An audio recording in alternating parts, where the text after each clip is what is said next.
بسم الله الرحمن الرحيم السلام عليكم ورحمة الله تعالى وبركاته كلانتي وعن وناكسن داوديال waxaad ku soo dhawaataan barnaamijkii Rajis Sports News oo xilidan oo kala daawataan waa maalinimo Isniin ah taariikhdu waxay ku aasaysan tahay 15ka bisha 3aad ee Maajo sanada 2021 qodobada barnaamijka aad kaga bogan doontaan saaxiibayaal waxaa kamid noqonaya Bola Grana oo ku sii dhawaanaysa soo qaadashada Hurriyaanka reer Argentina iyo Manchester City ee Sergio Aguero. Wararka ciyaaraha sidoo kale qodobada daawad doontaan saaxiibayaal waxaa ku jiri doona tababaraha Manchester United Ona Goira Zojara ayaa laga yaabaa in dhowr xidig oo ka diro Manchester United dhamaadka xilli ciyaareedkan. qodobada sidoo kale barnaamijka aan ku soo qaadi doono saaxiibayaal waxaa ku jiri doona Wolves ay heli doonaan 12 milyan oo la xiriirta Hurriyaanka Portugal ee 24 sano jirka ee Diego Jota ugu biiray Liverpool bishii September. qodobada sidoo kale waxaa kamid noqonaya daawad doontaan ciyaaryahanka qadka dhexe ee Mareykanka iyo Chelsea Christian Pulisic oo mustaqbalkiisa ka hadlay xilli xidiga reer Mareykanka la xiriirinayo Liverpool iyo Manchester United kadib markii oo ciyaaryahanka booska joogtada oo ka waayay tababaraha dhawaangalka ee Chelsea ee Thomas Tuchel. qodobada sidoo kale barnaamijka waxaa kamid noqonaya agaasimaha ciyaaraha ee Dortmund oo ka hadlay halka ay higsanayaan naadiga BVB iyo mustaqbalka Hurriyaanka Bundesliga gilgiliya ee reer Norway Erling Haaland oo kooxda ugu tunkan qaaradda Yurub raadeer ku saaran. qodobada sidoo kale barnaamijka waxaa ku jiri doona Manchester City oo la xiriirinay 18 sano jir daafaca dhexe kaga ciyaaray Sporting Lisbon xilli ay hardana kala kulmayaan Real Madrid oo sidoo kale ciyaaryahanka bartilmaameedsanaya. qodobada barnaamijka sidoo kale aad ku daawan doontaan saaxiibayaal waxaa ku jiri doona Hurriyaanka Inter Milan Lautaro Martinez oo war farxad geliyay jamaahiirta Inter Milan oo ka soo yeeray ayaa qodobada barnaamijka aad ku daawan doontaan saaxiibayaal ku jiri doona. wararka ciyaaraha sidoo kale waxaa kamid noqonaya qodobada aad daawan doontaan kubad sameeyaha Danishka iyo Inter Milan Christian Eriksen oo mustaqbalkiisa ka hadlay xidigii hore ee Isaabaris.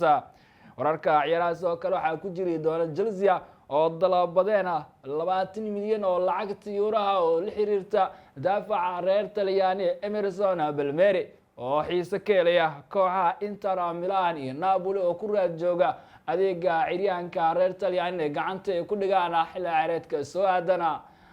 aniga Xasan Cabdullaahi ayaa barnaamijka idin soo saar halkaan idin kala socodsiinaya saaxiibayaal oo ana mar kale barnaamijkii ciyaaraha ee Rajis Sports News.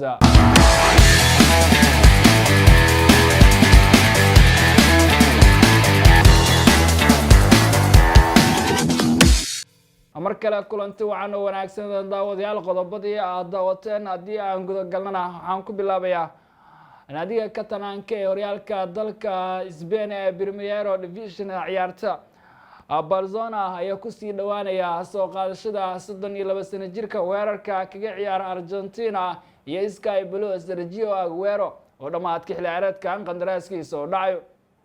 Bola Grana ayaa raadinayay in Hurriyaanka ee gacanta ku soo dhigaan kadib markii Ronald Koeman xilli ciyaareedkan bilowgiisii oo keenay geeda Camp Nou Uruguay Hurriyaankooda Luis Suarez oo Atletico caga dhigtay. Bola Grana ay ka fikirayaan intaysan Sergio Aguero Camp Nou keenin in mustaqbalka Leo oo dhalasho ahaan ciyaaryahanka reer Argentina ee Sergio Aguero ee ka soo wada jeedaan ku qanciyaan joogitaanka Camp Nou. madaxweynaha cusub ee Barcelona markii labaad shaqada ku soo laabtay Joan Laporta ayaa doonayay inuu la fariisto Leo si loo xaliyo mustaqbalka ciyaaryahanka si uu ugu qanciyo in Sergio Aguero uu kula soo biiro Camp Nou xagaaga soo aadan. dhinaca kalena Wolves ayaa heli doonaan 12 milyan oo lacagta euraha oo la xiriirta ciyaaryahanka weerarka ka ciyaara Portugal ee 24 sano jirka ee Diego Jota ka uu ku biiray naadiga Liverpool ee Merseyside ka dhisan. heshiiska bishii September oo ugu dhaqaaqay Diego Jota Anvila ayaa waxa qayb ka ah in 12 milyan dhamaadka xilli ciyaareedkan Wolverhampton Wanderers ay heli doonaan. dhinaca kaleetana tababaraha Manchester United ninka reer Norway Ona Gunnar Solskjaer ayaa ka fikiraya in dhowr xidig oo ka dira dhamaadka xilli ciyaareedkan geeda Old Trafford ee Manchester United iyadoo tababaraha uu doonayay isku shaandheyn dhanka xidigaha uu sameeyo xagaaga soo aadana xidigaha laga fasaxayo geeda waxaa ka mid ah ninka mahad ku qaadanaya AC Milan ee Diego Dalot oo reer Portugal iyo ciyaaryahanka mahad ku qaadanaya reer England West Ham Jose Lingard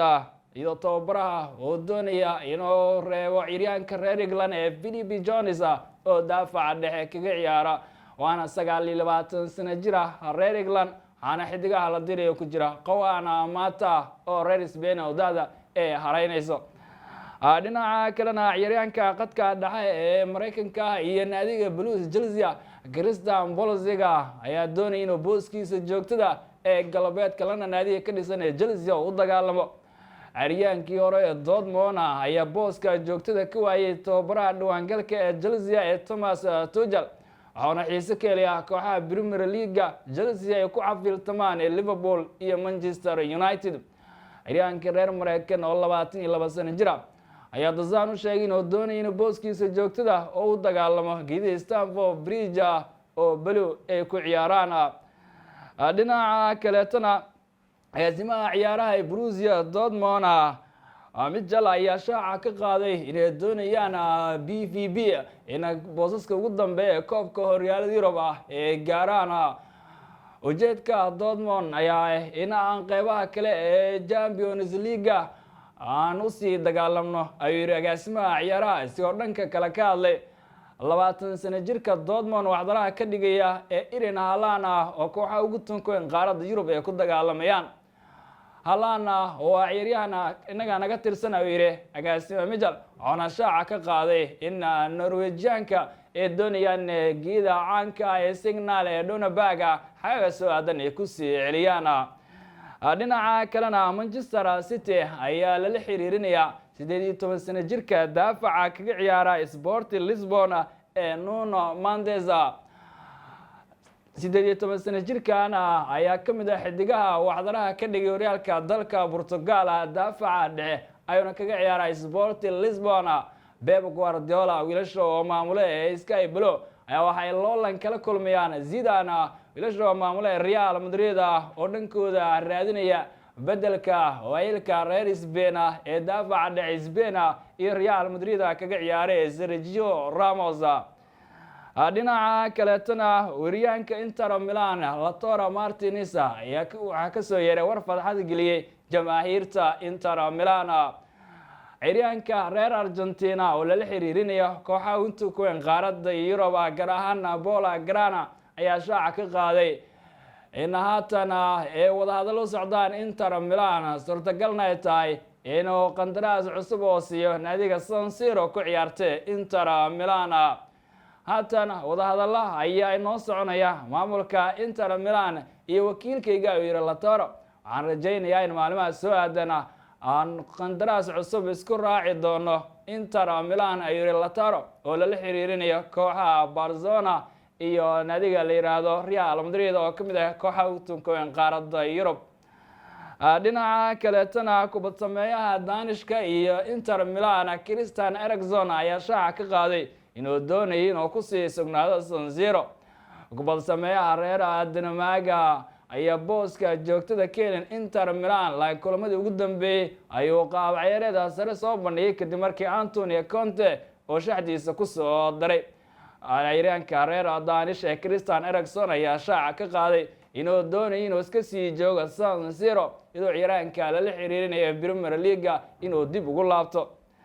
dhinaca kaleetana Chelsea ayaa dalbanaya 20 milyan oo lacagta euro haddii ay iibinayaan ciyaaryahanka daafaca ka ciyaara ee reer Talyaani Emerson Palmieri waxaana ciyaaryahankaasi raacdo ugu jira kooxaha reer Talyaani ee Napoli iyo Inter Milan oo doonaya inay dib ugu celiyaan horyaalka dalka Talyaaniga Emerson Palmieri laakiin Balo ayaa ciyaaryahanka madaxiisa dul dhigeen 20 milyan oo lacagta euro kulan ka tirsan Premier League ayaana caawa jira waxaana dagaalami doona Wolverhampton Wanderers iyo Liverpool oo xilli ciyaareedkan aad ay kaga jajaban tahay. guud ahaan inta ayaan kusoo gabagabeynayaa barnaamijkii Raji Sports News anigoo Xasan Cabdilaahi barnaamijka idin soo saar halkaan idin kala socodsiinay dib inta uu kulmi doono amaan Allah